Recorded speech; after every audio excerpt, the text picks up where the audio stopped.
bem-vindos e bem-vindas ao Customer 360 e Gestão Data Driven para Instituições Financeiras, uma coprodução MIT Sloan Review Brasil e Snowflake. Eu sou Gabriele Teco e vou conduzir esse painel. Para começar, vou dar um contexto sobre o que vamos tratar aqui hoje. O setor financeiro no Brasil é reconhecido como early adopter de novas tecnologias. Com o crescente volume de dados que circula entre as organizações, analytics avançado e inteligência artificial são percebidos pelas empresas do setor como aceleradores de competitividade e, para isso, é preciso ter dados de qualidade.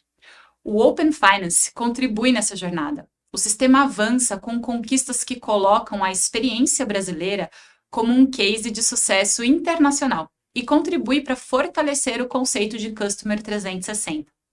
Ao unificar todos os dados do cliente em uma única visão, as instituições financeiras podem oferecer produtos e serviços mais personalizados e relevantes. Para falar sobre as oportunidades e desafios da gestão data-driven, convido Carolina Bocuí, superintendente de tecnologia no BV, Luísa Garcia, head de produtos digitais na XP, e Sandra Bolzon, gerente de contas corporativas sênior na Snowflake.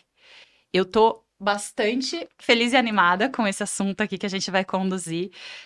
Eu vou pedir para vocês se apresentarem, mas já quero jogar uma primeira pergunta, viu, Sandra? Porque aí a gente deixa um pouquinho mais dinâmico.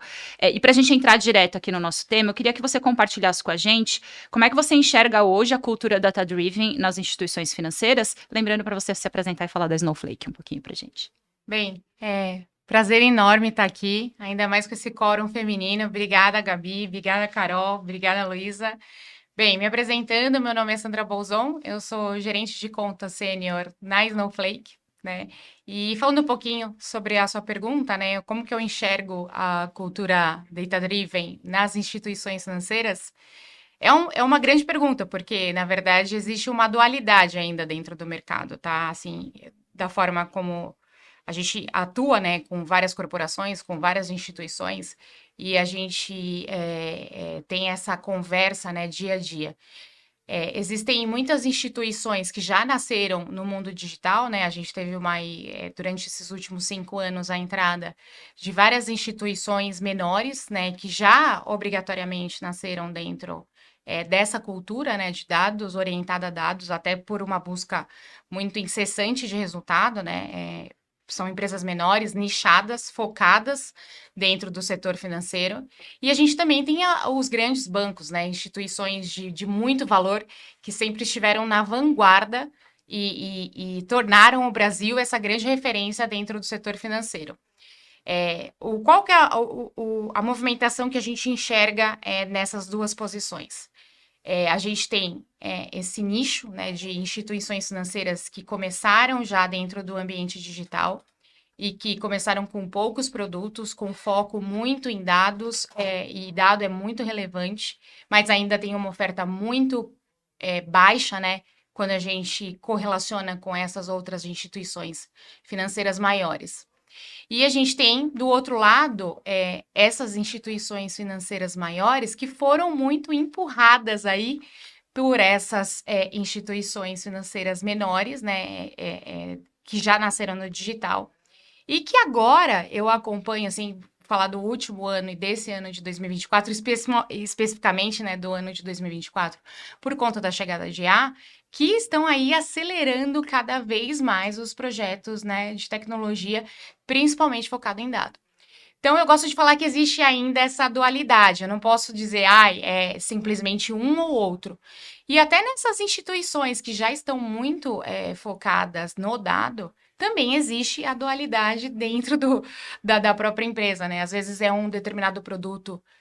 Acho que os produtos de Martech, a gente estava até conversando anteriormente aqui, Martech é um produto muito já focado em dados, acquisition, né, aquisição de novos clientes, também procura muito estar ali habilitado por dado. Só que, por exemplo, alguns que são regulatórios, né, que são mais antigos ali, risco e etc., a gente ainda vê essa movimentação acontecendo no mercado, tá?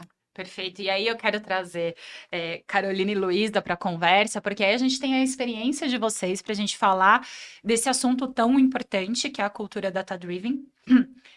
Na realidade de vocês lá, Carolina, Isso é uma coisa liderada por uma área específica? Está permeado entre as áreas? Como é que vocês enxergam a importância desse assunto dentro da organização?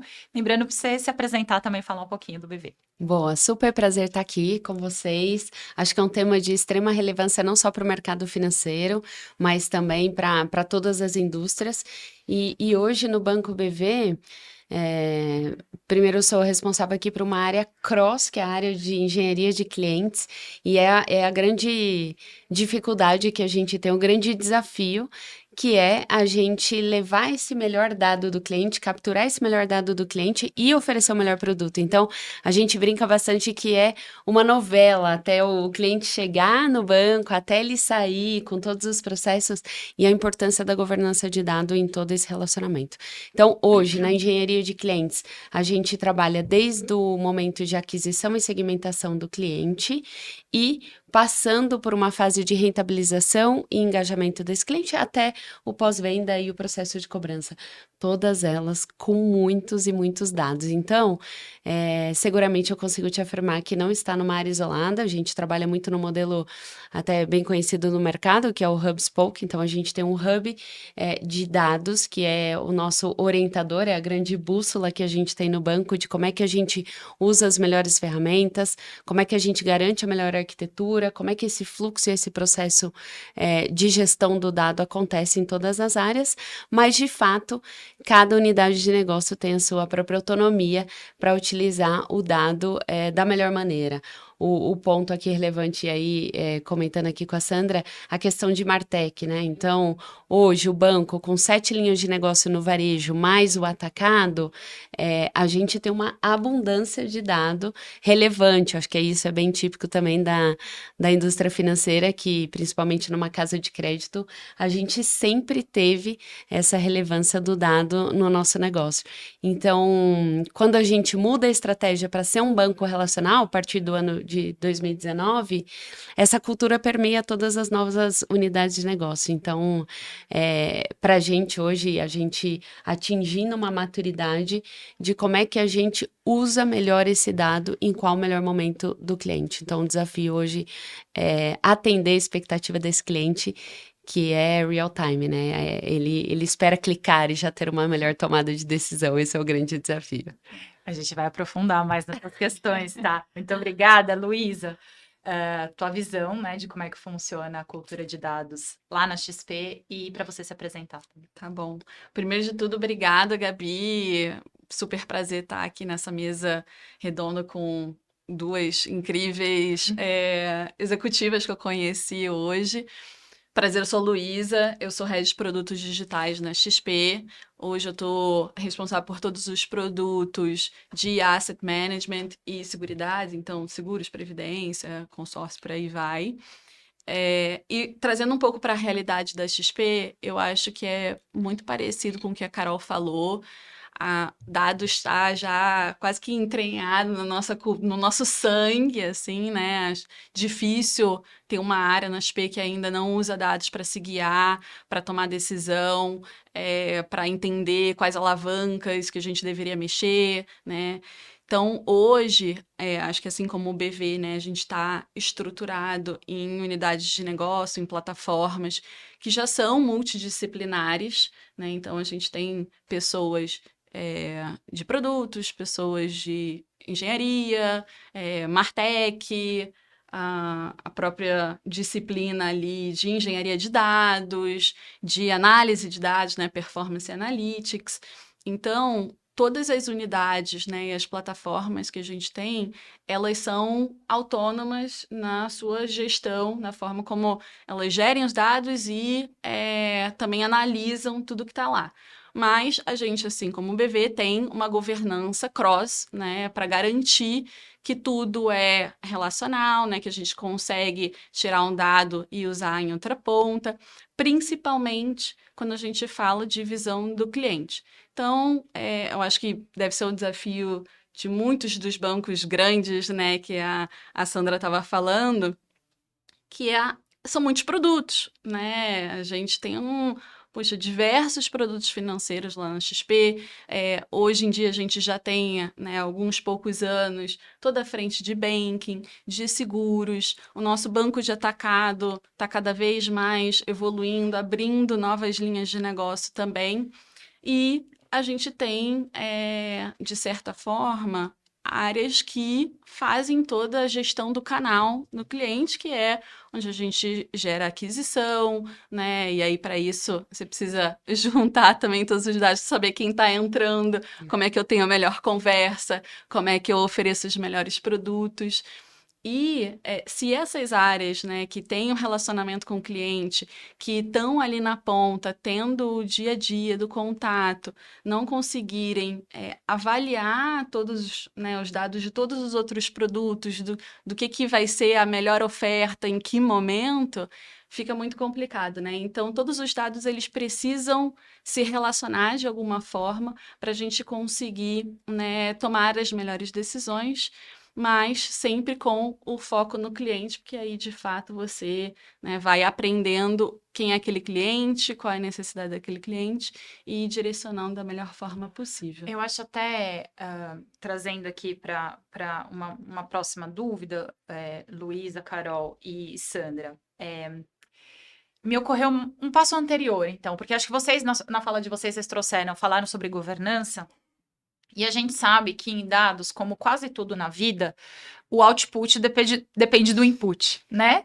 Da qualidade, aí trazendo para a nossa realidade, na qualidade dos dados, né? A gente sabe que o resultado que a gente espera vai depender muito de como a gente está trabalhando essa base. E a minha curiosidade é como é que vocês enxergam a importância da qualidade dos dados? Acredito que seja absolutamente fundamental, mas mais do que isso, onde vocês estão vendo os principais entraves para que isso seja cada vez melhor e para que traga resultados para o negócio a partir de um bom input? É uma questão cultural? É uma questão técnica? É tudo isso junto? Quem vai me ajudar a desembolar esse fio da meada? Vou começar com você, Sandra? Pode ser. Aí depois eu deixo as meninas comentarem. Bem, acho que a disciplina de dados, ela é fantástica, né? Porque eu tenho uma frase que eu gosto de usar, que eu acho super interessante, né? Acho que hoje tá um passo à frente, na verdade, você tá um passo atrás, você analisar o que está acontecendo primeiro, entender o que é que está acontecendo dentro da sua empresa, para aí sim você dar esse passo, né, para frente. E poder até fazer a predição, né? Que é o momentum, né? Que a gente fala. Então, é tão interessante que a gente fala dessa qualidade dos dados, quando você faz essa análise, né? Você aplica ali o Analytics, né? Em cima dessa informação, desse dado, é que você consegue entender qual é a qualidade daquele dado coletado. Então, não necessariamente você precisa de todos os dados, de todas as informações. Você precisa do resultado sendo qualificado e usado da forma correta pela unidade de negócio e pelo stakeholder, pelo shareholder ali que vai consumir aquele dado e vai falar, olha, realmente esse dado tem qualidade para mim.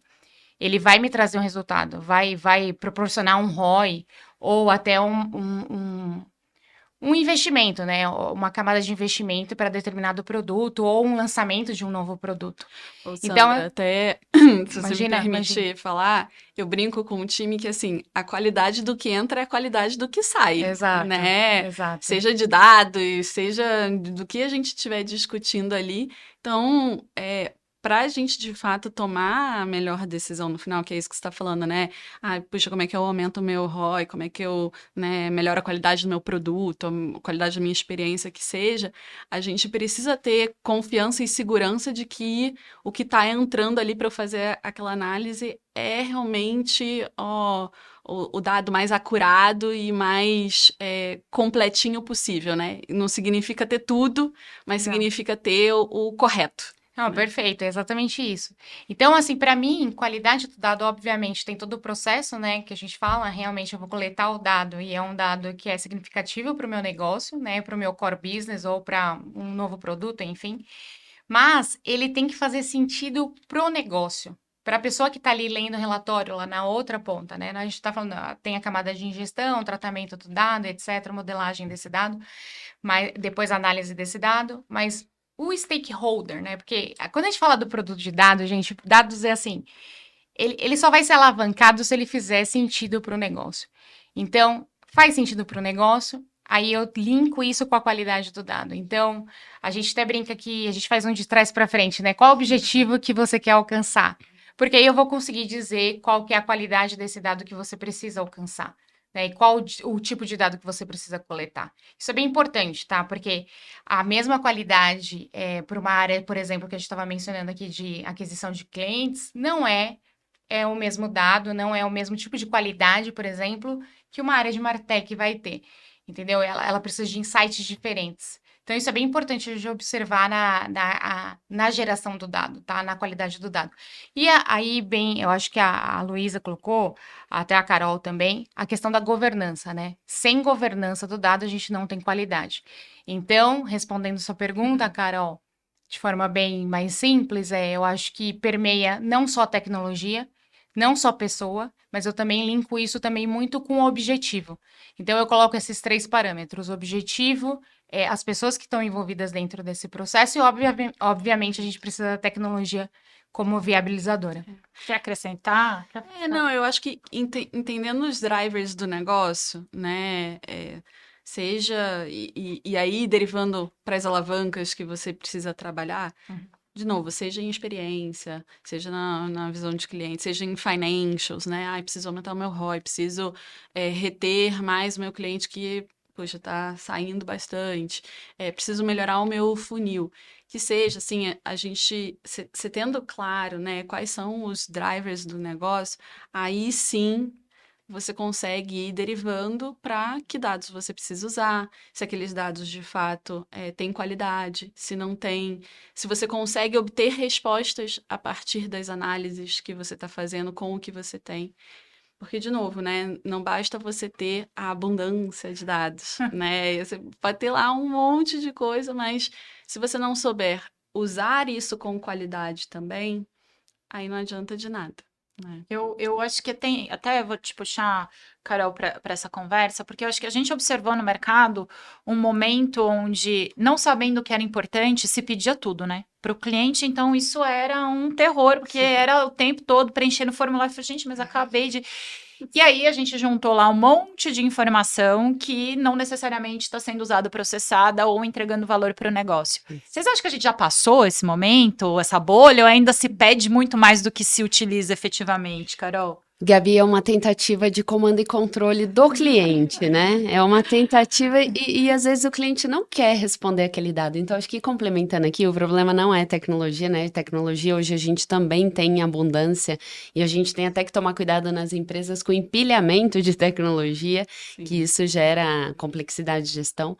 Mas eu acho que para complementar aqui, para a gente refletir um pouquinho, o protagonismo do cliente. Qual é o dado que o cliente quer realmente fornecer? Então, é uma explosão na nossa cabeça hoje pensar Open Finance, por que você quer compartilhar o dado com outra instituição? E por que eu preciso recuperar todo um dado que hoje já está disponível em algum momento? Então, um pouco do que a Luísa trouxe aqui, na verdade, é como você usa o dado. Então, a gente tem muito de abundância do dado, tem muita repetição, e às vezes o cliente não sabe para que aquele dado existe, ou a gente ainda não apresentou na dinâmica de educação desse cliente que, a partir do momento que o cliente é o protagonista dessa história, qual dado ele vai compartilhar? E para quê? Então, tem um trabalho muito cultural das empresas que é a primeira, não tentativa e controle do dado que é capturado. Segundo, o dado que está disponível, como que a gente vai utilizar efetivamente e trabalhar a educação desse cliente que hoje escolhe o que ele quiser, a hora que ele quiser, porque está muito disponível. Então, o diferencial competitivo que a gente trabalha bastante como uma casa de crédito, a disciplina de dados sempre foi muito natural. E a gente brinca bastante que no momento em que a gente fala que eu tenho um cliente pré-aprovado por uma análise de dados, obviamente, ele está falando se aquele cliente vai ser um possível adimplente ou inadimplente. Só que até ele chegar numa inadimplência, acontece uma série de relacionamentos, acontece uma série de informação que é um dado que entra na empresa e o que a gente devolve para esse cliente. Então, colocar o cliente no centro é um pouco entender que dado ele quer compartilhar e para quê. Nesse aspecto, eu fico pensando, até na introdução da Sandra, falou um pouco de bancos tradicionais, fintechs. Na visão de vocês, a gestão de dados hoje, as fintechs elas estão à frente dos bancos tradicionais ou a coisa está muito equiparada? Porque assim, precisamos enaltecer o segmento financeiro do nosso país, que é modelo para muitos países. Isso porque temos ótimos fraudadores também, então a gente é muito bom, né? O brasileiro da média é muito bom para saber fazer fraude, então exigiu, né, que o mercado se desenvolvesse rapidamente, é uma coisa que a gente deve falar sempre com muito orgulho, mas na visão de vocês, tá equiparado ou tem muita disparidade ainda entre fintechs e bancos tradicionais? Sandra. Vamos lá. Na verdade, eu nem gosto muito de fazer essa comparação, porque eu acho, como eu mencionei, né, anteriormente, acho que as fintechs, elas surfaram uma onda que realmente estava aberta ali, né? Tava vindo, né? A onda estava vindo e como que eu surfo essa onda? Eles conseguiram fazer isso de uma forma bem bacana, né? Porque existia oportunidade, existia uma camada de oportunidade para ser trabalhada. Mas, como eu mencionei, as fintechs hoje, elas são muito nichadas. A gente vê uma gama de fintechs nichadas, né? Então, para atendimento. Até durante a Febraban foi bem interessante, porque conheci bastante novos negócios. E me chamou bastante atenção, especificamente, de uma empresa que ela concedia créditos especialmente para pessoas negras. E olha que interessante. Era uma ideia que nenhum dos bancos grandes ainda tinha pensado, né? Assim, olha, eu vou focar em pessoas negras, porque geralmente existe, né? Esse preconceito, infelizmente, existe, da concessão de crédito, e ainda focando na classe de C e D, pessoas de classe C e D, e quando a gente conversou ali durante a entrevista, durante a Febraban, ela mencionou, né, a CTO dessa empresa me compartilhou comigo que só naquele dia ela tinha feito 2.000 aquisições, né, de novos clientes. Olha que interessante. Mas é um foco muito nichado, né? Então, essa comparação eu não acho ela muito justa, né? Porque quando a gente vai para um grande banco, para uma grande instituição, e nem precisa ser tão, assim, enorme, né? Não estou falando das empresas de vanguarda, os 5 maiores bancos, mas é que a gente tem 2 grandes exemplos de empresas que são também empresas já consolidadas no mercado, mas que têm uma visão muito rica desse movimento digital que aconteceu. Então, por exemplo, comparando aqui, eu estava até conversando com a Carol, né? Primeira vez que eu tive uma interação aqui com o BV, eu fui conversar com eles há muito tempo atrás, eu acho que quase 7 anos atrás, e eles já estavam ofertando o BaaS, né? Que é o Banco as a Service. E aí, quando eu falo com a XP, que é uma das minhas instituições financeiras, e meus investimentos estão todos na XP, eu tenho uma gama gigante de ofertas, né?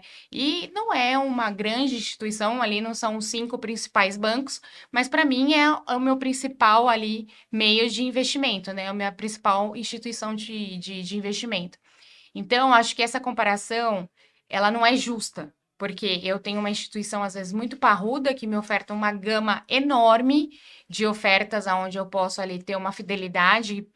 Por exemplo, eu tenho lá a conta digital, eu estou recebendo cashback agora, né? Ali, gente, olha, agradecemos a presença. A publi rolou aqui. Exato. Então, é bem interessante. Agora, quando a gente vai para uma fintech, às vezes eu não tenho essa gama de ofertas, né? De produtos. Então, o dado ali, que é a grande pauta que a gente está conversando, ele é o grande transformador e que vai impulsionar as 2 camadas. Tanto essa evolução das fintechs e avançarem cada vez mais no upsell e no cross-sell de novos produtos, como também trazer para grandes instituições a possibilidade de enxergar mais ofertas e mais pontos de atenção para aquele cliente que já está ali consolidado há muito tempo. Então, acho que quem sempre sai ganhando é o consumidor, né? É o cliente na ponta, tá? Perfeito. Exatamente.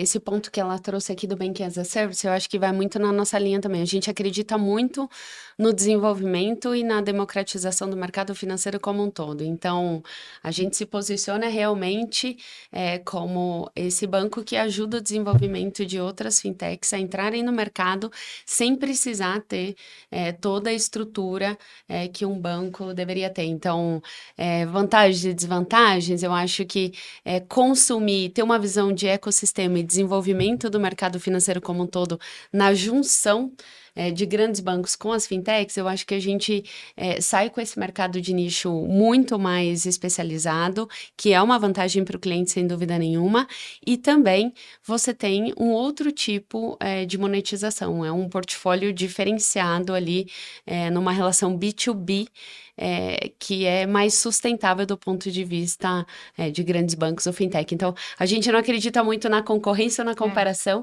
mas a gente acredita no desenvolvimento do mercado como um todo. E é um ecossistema, né? Talvez É um aqui na XP ecossistema. a gente tá na outra ponta do BV, né? Então, a gente encontrou oportunidades, como a Sandra, né? A Sandra era uma cliente nossa, investidora.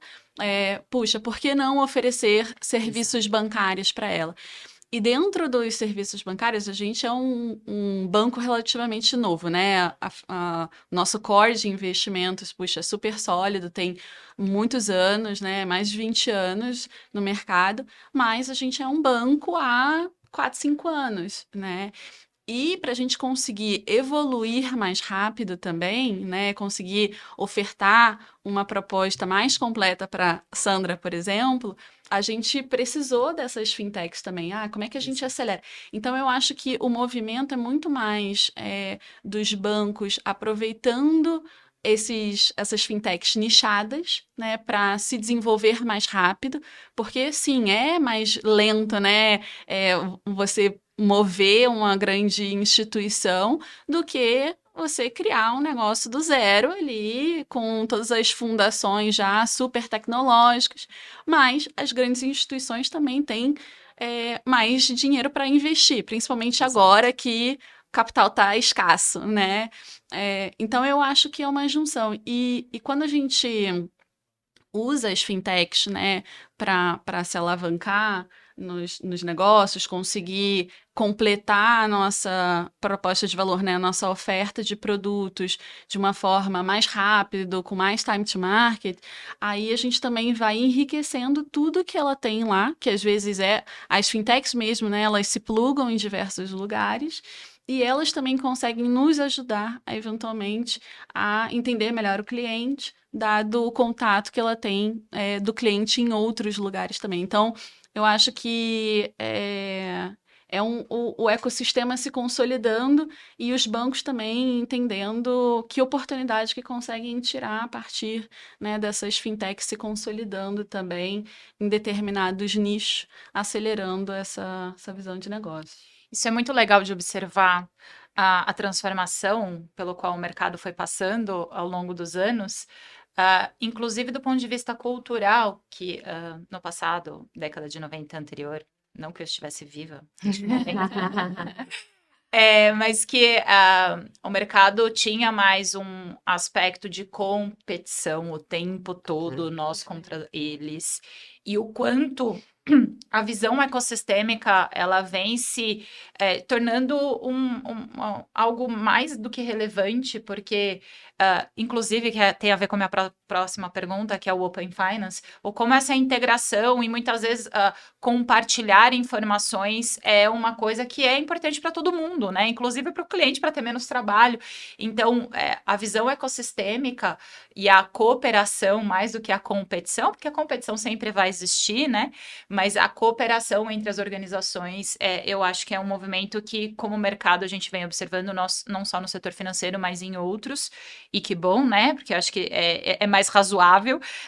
Mas eu queria falar, então, sobre Open Finance, porque tem ajudado as empresas terem uma visão 360 do cliente, passada aquele receio inicial, né, que ninguém sabia, existia um certo receio de como isso ia funcionar.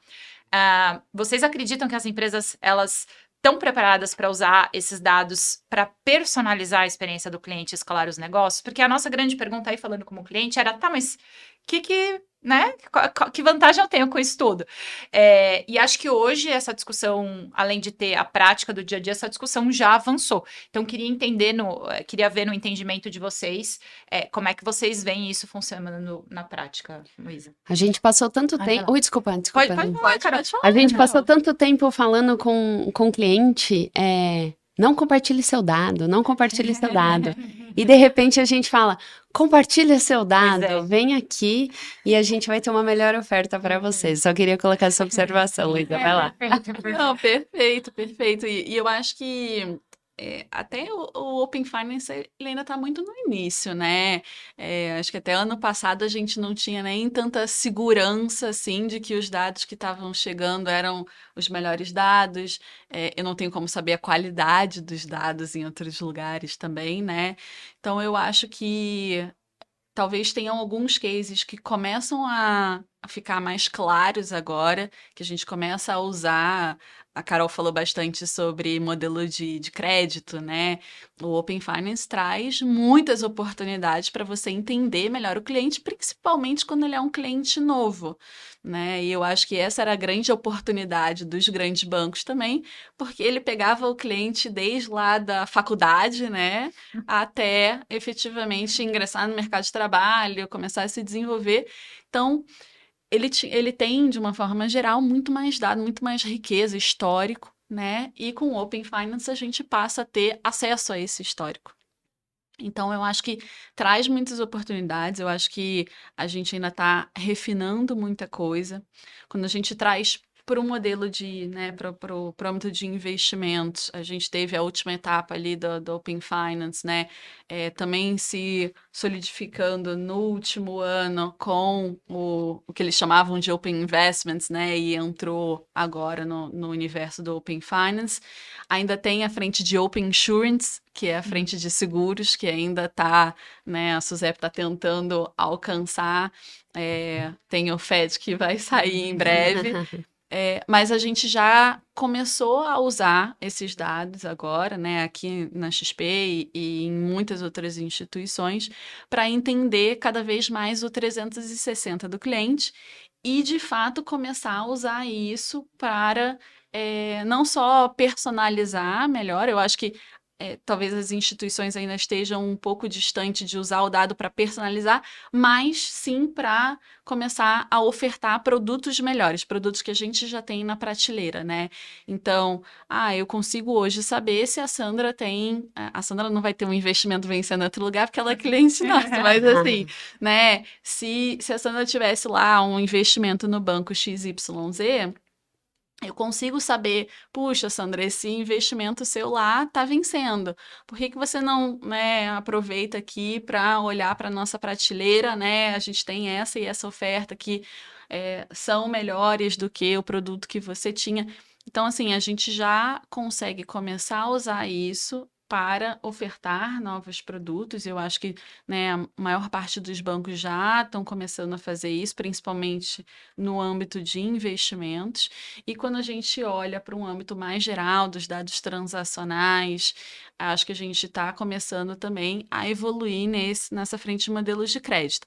Eu acho que ainda tem um passo além, que hoje a gente não aproveita, que são os dados de fato do cliente para melhorar experiências de aquisição, né? Então, puxa, eu já tenho conta aberta no BV, por exemplo. Aí eu vou ter que cadastrar tudo de novo aqui quando eu for abrir uma conta em tal lugar. Então, assim, eu acho que ainda tem oportunidade no mercado como um todo para a gente explorar toda a gama de dados que estão disponíveis no Open Finance. Eu acho que tem cases que estão ficando cada vez mais sólidos, mas ainda tem, Ainda estamos no comecinho. com certeza, muita oportunidade para a gente explorar. O que vale enaltecer aqui é essa iniciativa de uma agência reguladora como o Banco Central, que provoca o mercado nesse sentido de inovação. Então, Isso é muito legal mesmo, gente. muito. Vale muito a Com pena certeza. ressaltar. Super fã da agência reguladora, e a gente brinca bastante, né? Porque o Pix, ele vem com essa explosão gigantesca e o Open Finance, ele vem numa velocidade menor do que a gente esperava. Mas ele não deixa de ser também um pouco do que a Luísa trouxe, que é a padronização. Então, a gente já sabe quais são os layouts desses arquivos que a gente compartilha. Mas não sabe como é que vai chegar esse dado. Esse é um pouco o grande desafio. Agora, volto aqui e conecto com a questão do cliente poder escolher. Então, ele vai escolher, e aí os novos produtos que a gente anda criando com essa história, né? Nasce um novo perfil de cliente que é aquele que busca a melhor taxa de crédito. Então, vou compartilhar meu dado só para fazer uma simulação para ver se a minha melhor taxa aqui nessa instituição ou na outra. Então, você já começa a observar um comportamento no mercado, não só para crédito, né? Acho que o buscador de CDB também, né? A guerra do CDB 110, 120, 136 no BB. De novo, gente. Mas é devido a esse perfil desse cliente que a gente vai descobrindo no mercado. E aí é isso, né? É a criação de novos produtos em cima de uma democratização do dado do cliente por uma instituição. E é bom que vai isso elevando o nível, a barra para todo mundo, né? Inclusive para o Perfeito. cliente, né? Perfeito. Isso eu acho muito legal. E Sandra, aí corroborando aí com a discussão, de acordo com um estudo do Gartner feito com mais de 400 líderes no mundo, apenas 14% deles dizem ter alcançado a tal visão 360, que é o nosso grande tema aqui, enquanto 82% afirmam ter o objetivo. Pelo menos tá ali, né? Dentro dos objetivos estratégicos.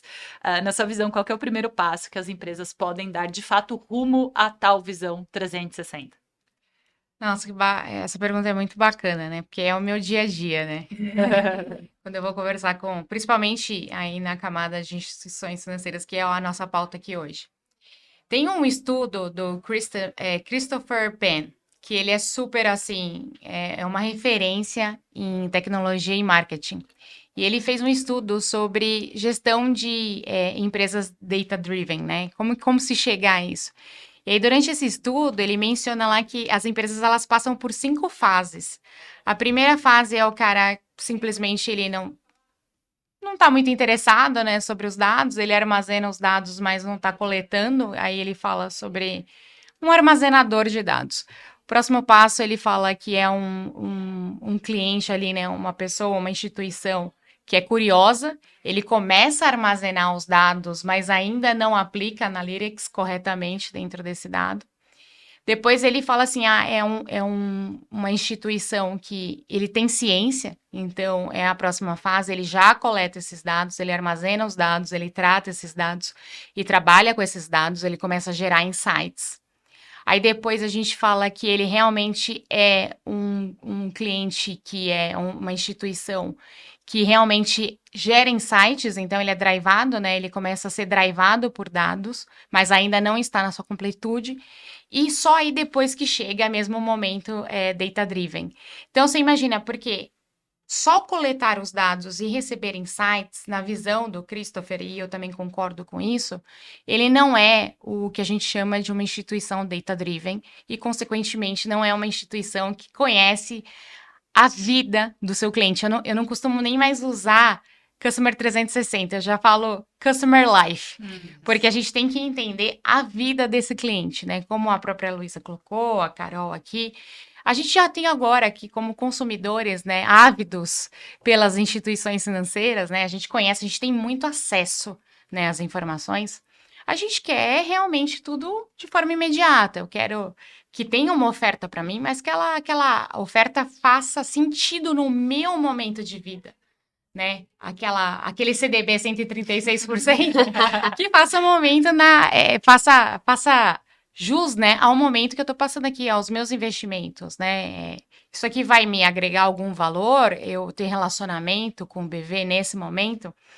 Então, acho que como consumidora desses produtos, eu acho que é super importante a gente pensar no Customer Life. Customer 360, ele vai além. Preciso entender qual que é o momento daquela pessoa, a idade daquela pessoa, ela tem filhos, não tem? Qual o tipo de produto que vai realmente me tocar? E o viabilizador disso é o dado. Como eu mencionei anteriormente, a gente precisa entender tanto o passado para projetar o futuro. Então, acho que a nova geração, né? Eu tenho uma filha de 16 anos e ela menciona muito isso. Ela fala assim, ela tem relacionamento já com 2 instituições financeiras, né? Porque eu já educo ela desde muito nova, né? A ter o seu dinheirinho ali, o seu investimento e etc. E ela fala assim, mas por que eu vou trabalhar com esse banco aqui? Por que eu vou ter uma conversa com esse banco? Né? Então, essas perguntas de uma pessoa que tem 16 anos é super interessante, né? Porque ela quer que a instituição financeira traga uma oferta para ela que seja válida, ela quer se sentir parte daquilo. Então, assim, a gente tem a nova geração vindo muito forte com isso, porque é muita informação. São muitos pontos ali de contato com aquele cliente, em vários lugares. A gente tem rede social, a gente tem a internet, vídeos, etc. Eles fazem consumo aí de TikTok, né? Vídeos super rápidos. Então, a gente tem que ser muito assertivo. E os aplicativos de mensagem também, né? Exato. Que tá o tempo todo. Eles não têm paciência, né? Então, a gente tem que ter realmente a visão da vida desse cliente, em que momento ele tá ali, para poder tocar dentro da jornada do Customer 360 e ser mais assertivo.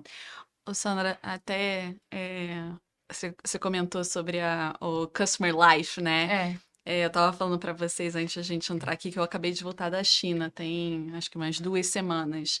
E lá a gente visitou, né, grandes empresas, uma das maiores empresas do mundo e tudo mais. Eles tratam 1 bilhão de clientes, né? Eu até fiquei assustada, assim, 800 milhões de clientes ativos mensalmente. É uma infinidade, imagina a quantidade de dados que eles têm lá, né? E eles estão alguns anos na nossa frente, né? E eles começaram já a expandir essa visão de dados. Então, assim, eles mesmos estavam falando, conversei com um executivo que fazia modelo de crédito, e ele falou, Luísa, a gente não olha mais só assim, o que o cliente transaciona, quanto que ele ganha, né? Que são dados limitados às instituições financeiras. Eu vejo o que ele consome na plataforma, eu vejo até se ele ele costuma devolver produto que ele compra online. Porque tudo isso molda o comportamento dele e dita quem que o cliente é. E assim, tem inúmeros casos que vão entrando na vida das pessoas que vai, de alguma forma, refletindo nos produtos que a gente discute aqui dentro de instituições financeiras. Então, eu discuti eu conversei, troquei bastante com essa pessoa, mas a gente também visitou uma das empresas de celulares lá, que agora está fazendo carros elétricos. E eles brincam que não é mais a tecnologia embarcada no carro, né? É o carro embarcado na tecnologia. E quando você via, assim, só via carro elétrico na rua, né? E as empresas de tecnologia que estão fazendo carros agora conseguem entender quem que dirige o carro, como que dirige o carro, se bate, se corre, qualquer coisa do tipo. Então, o que aconteceu? Essas empresas que, de novo, né, fabricavam celulares, agora fabricam carros, abrem seguradoras. Porque com os dados reais de como que aquele carro anda na rua, por quem dirige e por aí vai, você consegue fazer a melhor oferta de produto de um seguro, né? Então, assim, eu acho que cada vez mais os negócios que a gente está no dia a dia, né, se relacionando, eles vão se expandindo para a oferta de produtos financeiros também. E eu acho que quanto mais as instituições financeiras também começarem a olhar para esse outro lado da moeda, né, para como que as pessoas consomem, se relacionam, né, e todas as tendências que a gente tem frente a isso, também eu acho que de alguma forma vai ditando cada vez mais os produtos que a gente deveria oferecer e como. Né? Novamente, uma disrupção total do mercado, né? A gente está falando do ecossistema de desenvolvimento de novos produtos. Isso muda completamente a mentalidade de como é que a gente trabalha nas empresas, que a gente tinha uma visão de, para esse produto eu preciso dessa informação. Hoje a gente não pode mais pensar com essas visões mais limitantes, né? E o que a gente é cobrado como instituição financeira, principalmente da indústria do varejo, é como é que você tira a fricção no modelo de pagamento.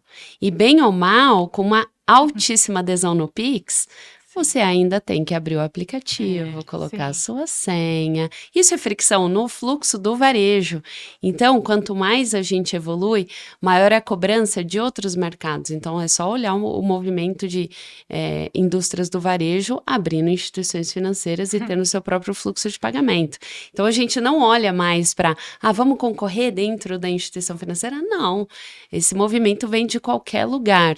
Então, como é que a gente é esse agente facilitador das outras indústrias para levar um pouco dessa experiência, né, de ser as melhores instituições financeiras do mundo para um outro mercado que ainda está travado num simples fluxo de pagamento.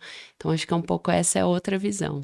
Tem muita oportunidade na mesa, né? E eu gostei muito também dessa questão que vocês trouxeram também geracional, de como está sendo olhada a inovação, porque a gente já deu pesquisa na MIT desse trade-off, né, em relação a quem está produzindo os produtos, oferecendo produtos e serviços, aqui a gente está falando especificamente financeiro, e o consumidor, principalmente esse novo consumidor que está chegando, que topa dar os dados deles, contanto que você me mostre o que você vai me trazer em termos de benefício Exato. e de precisão naquilo que você me oferece. Porque acho que a gente vem, não eu, porque nasci ontem, mas a gente vem de um momento que a gente estava acostumado a oferecer dados sem entender muito bem para que eles iam ser usados e que aquilo transformava em termos de benefício. O varejo mesmo, muitas vezes pediu dado para não sei o que, fidelidade. Você fala, uma fidelidade da onde? O que vai voltar em termos de benefício? Mas hoje a gente já vem isso acontecendo e certamente as novas gerações estão muito mais conectadas, né? Eu preciso saber o que eu vou ter em troca em termos de benefício. E não é nem mais só preço, né? Porque Não é só preço, a exato. geração, né?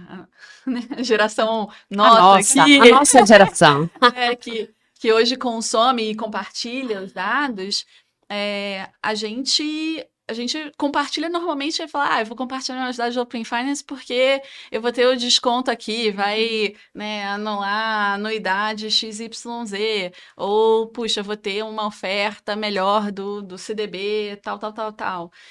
E as gerações mais novas, elas não estão olhando mais só para o preço. É assim, qual instituição que eu estou tendo no meu relacionamento? O que essa instituição oferece para a sociedade, né? Sandra, você falou da sua filha de 16 anos, mas eu tenho certeza que, assim, se tiver uma instituição que pegou mal nas redes sociais ou teve algum tipo de escândalo, né?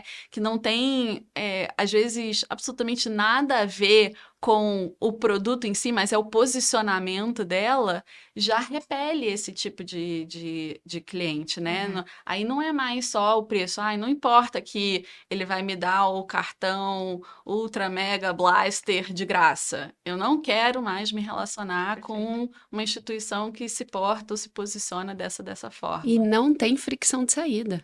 Simplesmente sai. Então, é muito mais simples você terminar um relacionamento numa instituição financeira do que antes. E as opções são N, né? Então, eu acho que a experiência... E tem um ponto também bem relevante dessa nova geração que a gente, às vezes, não presta muita atenção. Mas é a segurança de informação desse dado.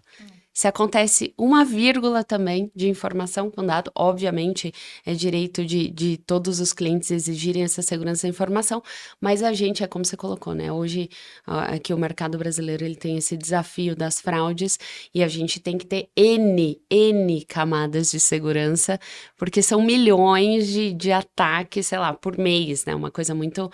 E essa nova geração também, ela exige que esse dado seja tratado com imensa segurança. Então, acho que o que permitiu a evolução do Open Finance para estar onde a gente está foi LGPD, sem dúvida nenhuma, para a gente estabelecer as regras desse jogo também, que é relevante. Perfeito. A gente já está caminhando aqui para o nosso final, mas antes da nossa última pergunta, eu queria ouvir de vocês A gente fala sobre data-driven, de todos esses elementos de tratamento, a qualidade dos dados, como é que a gente compartilha, mas queria focar na questão cultural mesmo, dentro das organizações. Como é que vocês acham que tipo de caminho vocês entendem serem caminhos possíveis para que os executivos que estão nos ouvindo, muitas vezes não são do segmento financeiro que já tem isso mais desenvolvido, até por necessidade, que caminhos a gente tem para construir essa cultura data-driven e construir uma liderança em inovação, enfim, de forma mais prática, né? O que a gente faz no dia de amanhã, se a gente perceber como gestor, liderando produto ou liderando áreas de tecnologia, para ajudar no aspecto cultural. Vamos começar com você aqui. Perfeito. Acho que a gente já falou bastante sobre isso aqui, né? Mas se eu fosse resumir, eu acho que são etapas, né? É um caminho com diversas etapas que, para mim, começa no fundacional. Então, assim, tem instituições que são mais antigas ou até que nasceram recentemente, mas não tiveram uma boa estrutura, arquitetura, de fato, de dados, né? Então, eu acho que isso é necessário.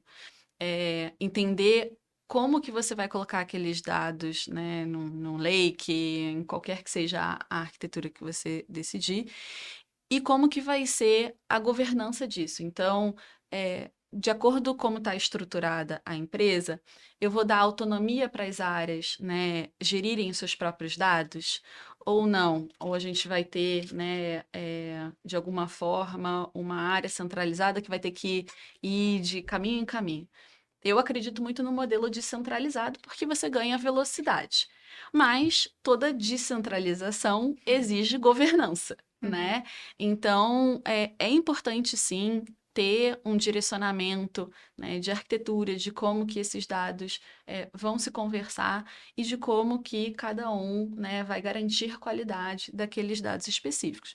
Quando você tem um modelo descentralizado, você tem que exigir de todo mundo que tenha, né, a governança também sobre a sua própria caixinha ali, para garantir que todos os dados que vão morar, né, numa visão geral na empresa, que eles tenham um nível de qualidade para que todo mundo consiga usufruir, né, desse dado. E aí eu acho que o segundo passo é como que a gente usa. A Sandra falou bastante, né, sobre isso aqui. Mas se você também não tiver um modelo, e aí eu estou falando mais de governança de gestão, né? Quais problemas que eu quero resolver? Quais são os drivers, né, que eu tenho aqui para o meu negócio específico? E aí, de fato, começar a fazer uso desses dados para responder problemas e questões de negócio, aí sim você começa a entrar na cultura de dados. Então, assim, eu não vou tomar decisões se eu não tiver os dados, né? Eu acho que a partir do momento que você começa, né, os gestores, principalmente das áreas, os executivos, começarem a ter segurança, confiança de que, né, os dados estão lá, ter a responsabilidade e o compromisso de que esses dados eles vão ser tomados esses dados vão ser usados da melhor forma possível para tomar decisões de negócio, aí sim eu acho que você começa a entrar na cultura de uso dos dados de uma forma recorrente. E aí tem, né, modelos e modelos de empresa. Na XP a gente tem foco no cliente. Então, a partir do momento que a gente entende qual é a dor do cliente, qual é a oportunidade na visão do cliente, a gente começa a desdobrar isso para dentro de casa, né? E aí entendendo a partir, né, dos dados do cliente, dos dados né, dos produtos e por aí vai, como é que a gente consegue, né, ir direcionando. Eu tenho um gap numa determinada alavanca, então o que se desdobra a partir disso, né? Que tipo de análise que eu consigo tirar? Eu vou responder de tal e tal forma. Então, eu acho que dentro dessa jornada, né, de como que você constrói isso dentro das empresas, com certeza você precisa passar pelo fundacional, pela qualidade, pela arquitetura, para garantir, né, a confiabilidade do que você está consumindo. Mas, com certeza, se isso não entrar no sangue do dia a dia de gerir o negócio, aí vão ser dados por serem dados, né? Sabe o que eu acho que é bem legal pra gente tentar unir? Eu vou passar a palavra pra vocês, porque eu acho que você fez o desenho, Luísa, que eu acho que até em termos de estrutura me parece fazer muito sentido. O que fica pra mim em termos de questionamento, e aí queria ouvir de vocês, tem um elemento desafiador quando a gente está falando de cultura, que é o que? O ser humano, né? Que é o ser humano que está lidando ou com os dados ou com o cliente.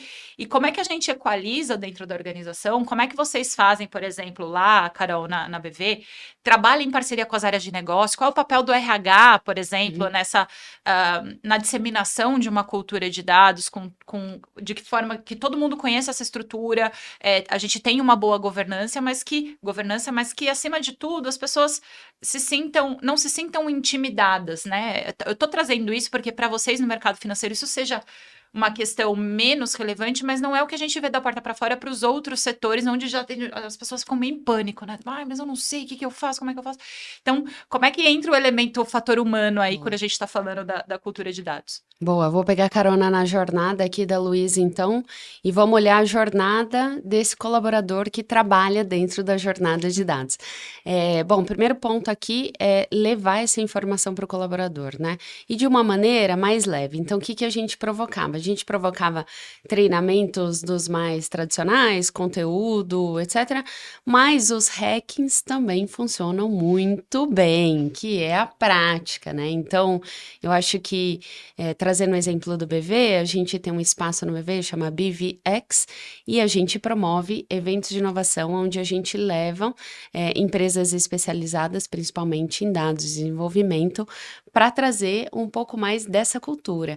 E a gente participa também do Startup Weekend, e aí, trazendo essa informação de fora para dentro, é um choque. Quem não participou do Startup Weekend, eu super recomendo, porque é quando chegam algumas pessoas que vêm com essa mentalidade e tem um final de semana para resolver um problema.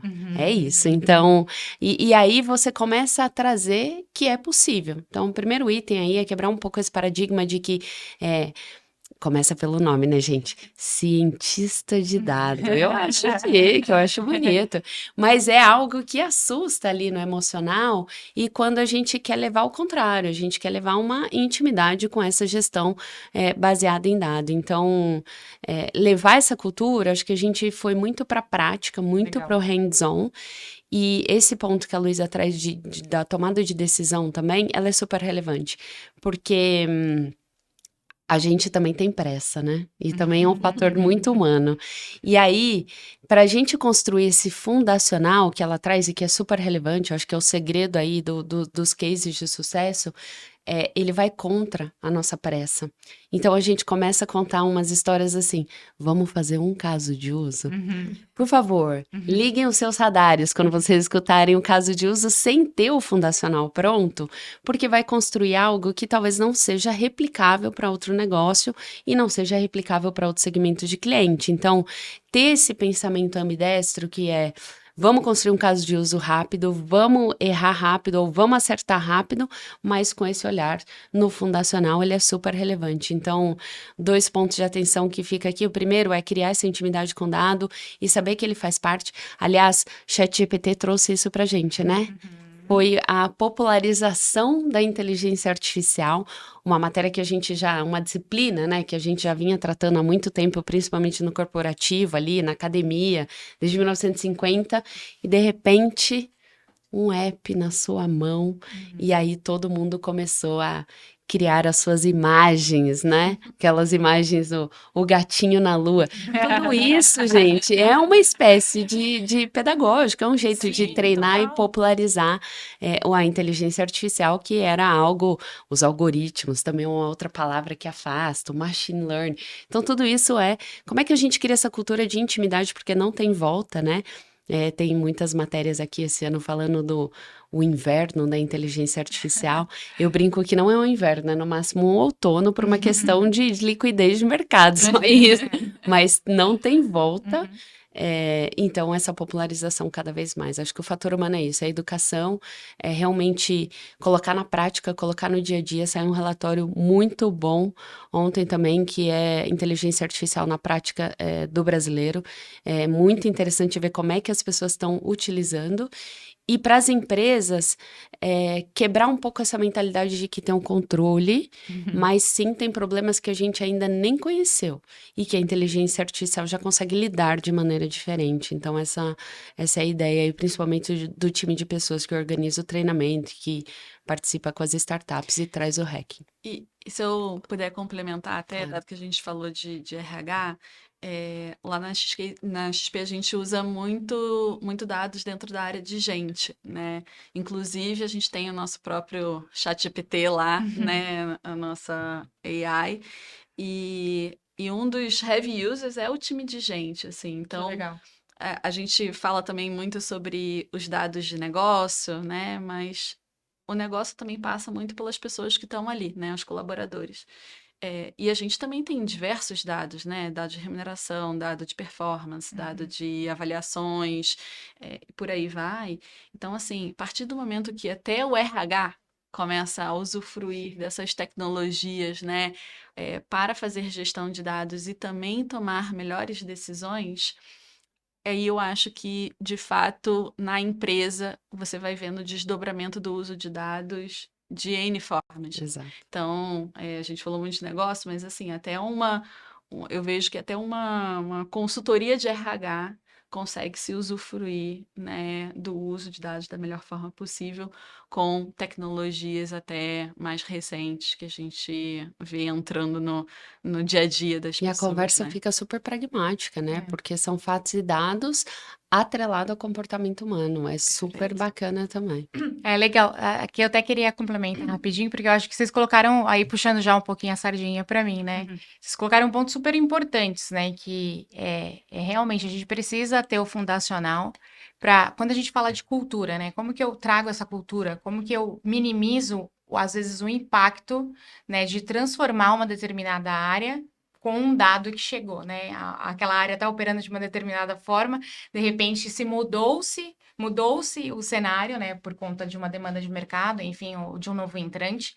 Até a Carol falou um pouquinho sobre varejo, né? A gente vê empresas de varejo se tornando banco, banco se tornando varejo, enfim, então são muitas frentes acontecendo. Acho que a tecnologia ela viabiliza muito isso. Então, eu converso bastante com os meus clientes de vamos falar sobre o seu objetivo. O que você quer alcançar? Eu vou te viabilizar, porque ainda acontece muito, infelizmente, de a gente ver algumas áreas de tecnologia, né, querendo ali ser o ownership de tudo, né? Às vezes desenvolver muitas coisas dentro de casa, sendo que eu tenho ali várias vezes até uma camada gigantesca de plataformas, ofertas enormes, inclusive a Snowflake, né, ali para te atender desde a camada de gestão até o consumo desse dado, né? Colaboração, várias formas de compartilhamento de dados, monetização de dados. Então, eu gosto muito de falar disso, deixa a gente criar o teu fundacional, né? Vamos focar no teu objetivo. Qual que é o resultado de negócio que você espera a partir desse dado? Outra coisa também bem interessante de você ter uma plataforma que vai te possibilitar ali nadar em qualquer mar que você esteja, seja um mar calmo ou seja um mar super turbulento. Porque hoje, por exemplo, a Luísa colocou, hoje a gente trabalha de uma forma descentralizada, mas é muito comum eu ir conversar com um cliente que ele toma uma decisão, olha, agora a gente está indo para uma camada centralizada. Então, você ter essa possibilidade de trabalhar de diversas formas através de uma plataforma, você vai focar muito na cultura das pessoas que estão trabalhando com dado. Outra coisa que eu acho muito bacana que o mercado tem empregado bastante também é a possibilidade de você ter esses cientistas de dados conhecendo do negócio, né? Estando ali mais próximo do negócio. Então, eu falo que a gente que trabalha com dados, a gente tem que entender do negócio, mas o time de negócio também tem que entender de tecnologia, porque ele tem que saber o que ele vai pedir para o time de tecnologia também. Então, acho que a cultura, ela passa por essas essas vertentes, assim, é tecnologia, é a pessoa, mas também é o objetivo que eu tinha colocado antes, o que que a gente vai atender aqui para drivar, né, essa cultura dentro da organização. Sabe que aí eu vou passar a pergunta final para a gente encerrar, mas tentando arredondar aí o que eu ouvi de vocês e trazendo uma experiência, porque enquanto estive aqui também na MIT, a gente conversava muito, principalmente com os executivos de marketing, né? Porque estão associando as suas marcas com uma marca relevante no mercado e tal. E não foi uma, nem duas, nem três vezes que eu não ouvi do próprio CMO que precisava trabalhar como produto a disseminação do tipo de produto de tecnologia, mas quando ele olhava para dentro de casa, principalmente na camada do C-Level, CEO, faltava ainda muito letramento em dados, que é um aspecto que, e aí anotei até uma frase que a gente costuma falar que as palavras movem, mas os exemplos arrastam, né? Quando a gente fala de tomada de decisão baseada em dados, nada adianta vocês terem aquela super mega estrutura, todos os sistemas disponíveis, se no final do dia o executivo que está sentado ali naquela cadeira bota o dedo para cima e fala, vamos para lá porque eu acho que é para lá. Então, existe um desafio de fato cultural desse encontro, né, entre o que os dados nos mostram, as informações que a gente tem disponível, as informações disponíveis e a forma como a gente toma a decisão dentro de casa, porque pode não ser a realidade de vocês nas instituições financeiras, como a gente já falou aqui, o programa todo, o quanto vocês estão à frente do mercado mesmo, mas não é a grande maioria do que a gente observa dentro das outras organizações de outros setores. Então, se você não é do setor financeiro e se identifica com isso, gruda no C-Level e faça eles tomarem decisões baseadas em dados, porque o grande exemplo vai ajudar a mover a organização, a todo mundo se preocupar com o assunto de uma certa maneira. Dito isso, eu queria que a gente encerrasse, se possível, vocês deixassem aqui uma reflexão sobre o que vocês acreditam ser o futuro dos dados no ecossistema financeiro, coisas que vocês estão vendo, coisas que vocês estão trazendo aí novo da China. A gente começa por você, pode ser, Sandra? E a gente Claro. encerra aqui. Olha, o futuro, ele realmente foi aquilo que eu falei, né? A gente precisa, falando de tecnologia, né? Especificamente aqui da Snowflake, a gente acredita que o futuro ele é fácil, né? Então, como você vai conseguir trabalhar numa gama de N necessidades e viabilizar isso de forma muito ágil, né? Que a gente falou.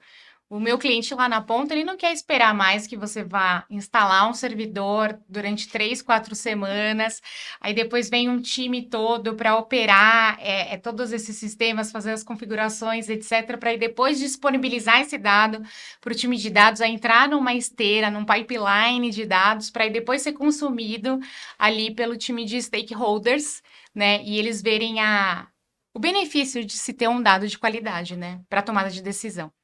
Então, assim, especificamente na plataforma Snowflake, você tem a possibilidade de provisionar isso de um dia para o outro, né? Tem uma plataforma muito robusta para trabalhar com esse dado.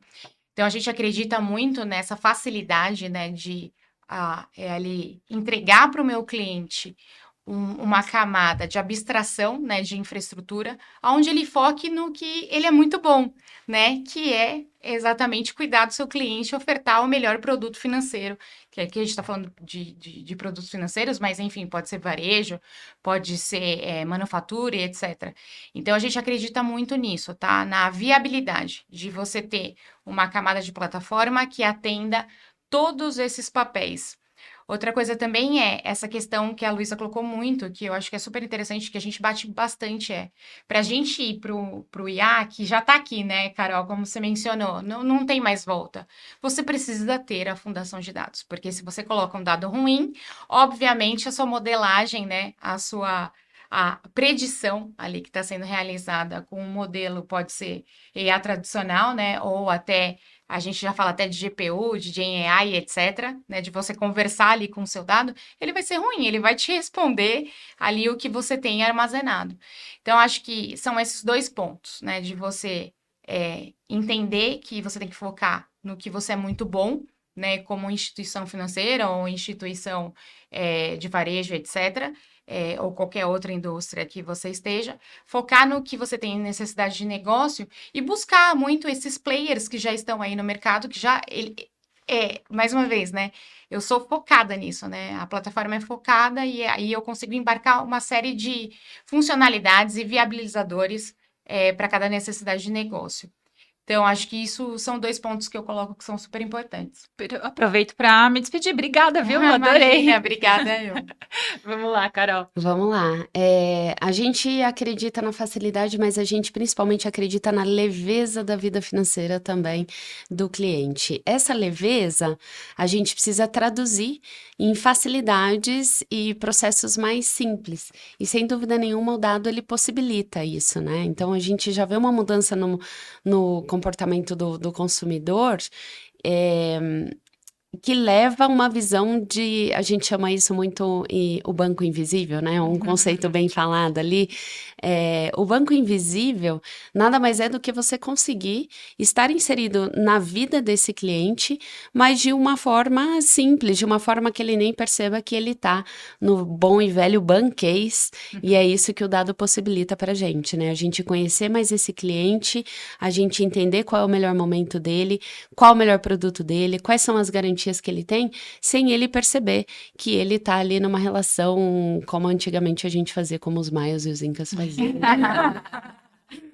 E agora a gente vê nos dados aí uma possibilidade também de automações, né? Então, o cliente, ele não quer mais fazer uma transação financeira, mas ele quer conversar com o banco, e esse processo conversacional a gente vê muito a evolução aqui, e aqui especificamente no Brasil, vamos falar aqui do WhatsApp também, que é algo muito presente, né? Então, reparem, caiu o WhatsApp e caiu uma série de negócios. Sim. E como é que a gente se torna esse facilitador dentro da rotina desse cliente, numa conversa e não numa transação financeira. Então, a gente acredita muito na leveza e para isso a gente precisa ter dado estruturado, dado organizado, para que a gente não cometa erros de decisão ou ofereça produtos que não fazem sentido para o cliente. Perfeito. Obrigada, Carol. Adorei, viu? Obrigada a vocês.